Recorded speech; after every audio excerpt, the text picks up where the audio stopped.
So we lived at a time and place where at one point Spider-Man and the X-Men were together. That's pretty cool.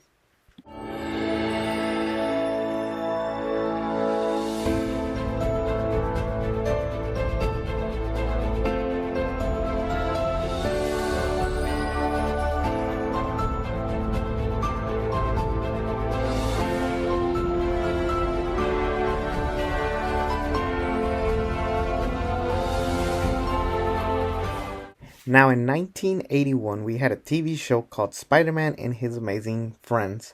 And funny enough, around the same time Spider-Man had his other show, Spider-Man 1981, and it was not good. Um, and in the process, this was around a period of time where DC was killing it with TV shows. They even had the Super Friends TV show, which was a successful hit. So Marvel tried to do the same thing and do something similar with their most popular hero, Spider Man. And they wanted to put some Super Friends. And uh, for years, I always thought Spider Man and His Amazing Friends was like Spider Man and like a whole bunch of superheroes. Later in the time that I found out, he really only teams up with two other people. That, of course, being Firestar, not from DC's Teen Titans, but a brand new character who was created after there was talks of doing a Human Torch TV series, or they lost the rights. I don't know what was going on, which is why around the same time the Fantastic Four didn't have the Human Torch. They had Herbie in the cartoons, if you guys remember that show. And then of course there's Iceman, because we had to have fire, ice, and spiders. It became an ongoing joke, but basically these three characters are in school together, and they all live with Aunt May, and the chemistry between the three of them was actually not that bad. It is very silly to have Firestar at one point even have a relationship with Iceman and Spider Man, but the idea of Spider-Man taking on his most iconic villains like the Green Goblin, Craven, all of these characters, it definitely worked.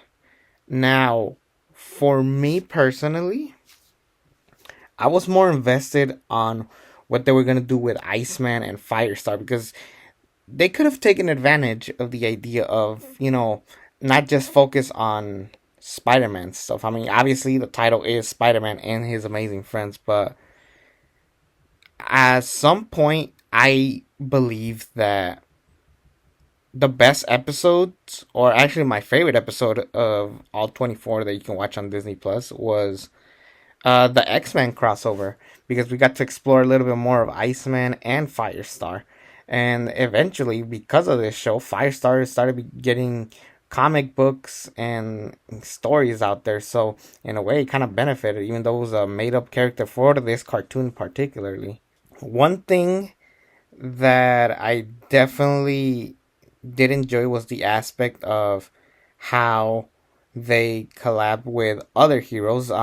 In the first episode, they even interact with Captain America, and that to me was actually pretty cool. Like, we lived in a world where actually all of the Marvel characters were together. It wasn't Sony had Spider Man, Fox had the X Men and the Fantastic Four, and of course, the main Avengers were kind of spread out. But they this was cool, like that they actually tried something like this. If I were to say that this was one of the best shows ever, it's not. um, honestly, it does hurt that DC was doing the same thing and they were doing it way much better, because DC had the rights to all of them: Batman, Superman, Flash, Wonder Woman, um, Green Lantern. Like, who am I missing? But basically, they had their who's who of superheroes, and it felt like Spider Man was not a guy I would ever see as a leader. I would see him being the center of the story that you're telling, but he was never considered to me like a leader. Like, to me, a leader was Captain America, Iron Man.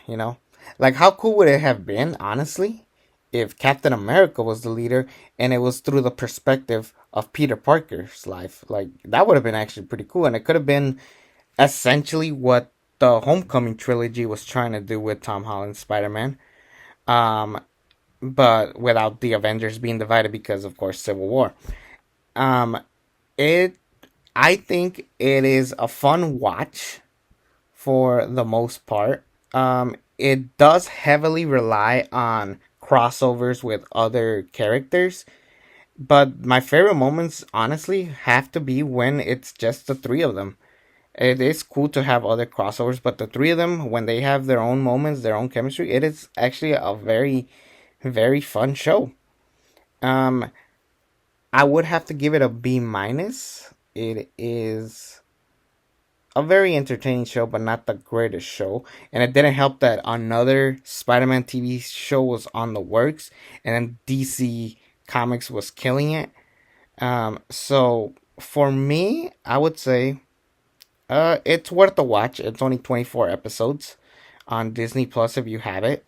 Yeah, that's gonna be my review. I'm sorry I'm going too fast with these videos, but I have a lot more videos on the work. I have like 20 of these to go, and then to top it off, I'm back at work and all of this stuff.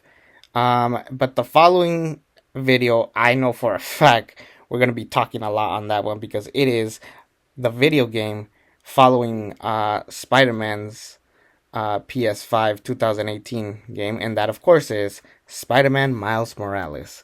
I can't wait to talk about that one and talk about what phenomenon Miles Morales has become. Take care, everybody. I hope you enjoy this video, and I'll see you later.